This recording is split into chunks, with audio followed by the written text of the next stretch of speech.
Cette échelle n'a pas été déplacée depuis 300 ans et elle ne le sera certainement jamais. Elle n'est pas vissée ou collée, rien ne vous empêche en fait physiquement de la déplacer. Mais la déplacer pourrait déclencher une guerre.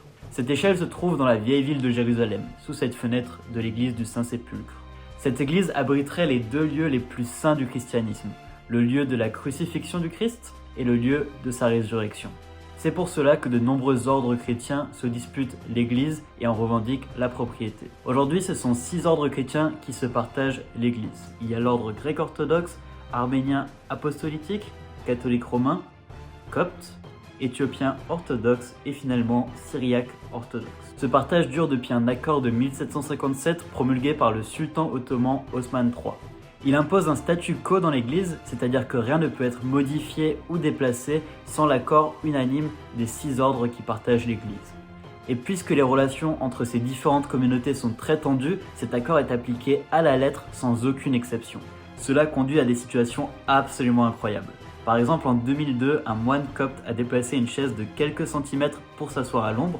Cela n'a pas plu aux membres des 5 autres communautés et c'est parti en bagarre générale dans l'église. Une dizaine de moines furent blessés et les soldats ont dû intervenir.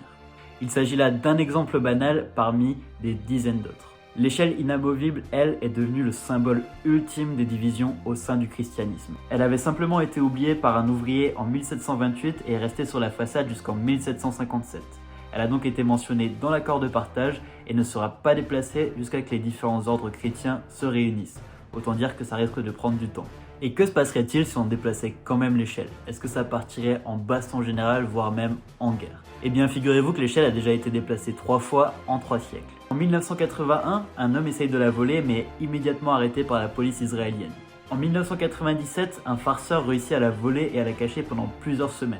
La tension a commencé à monter entre les différents mouvements religieux et il a alors culpabilisé et il s'est dit qu'il allait ramener l'échelle, donc il est venu la remettre à sa place.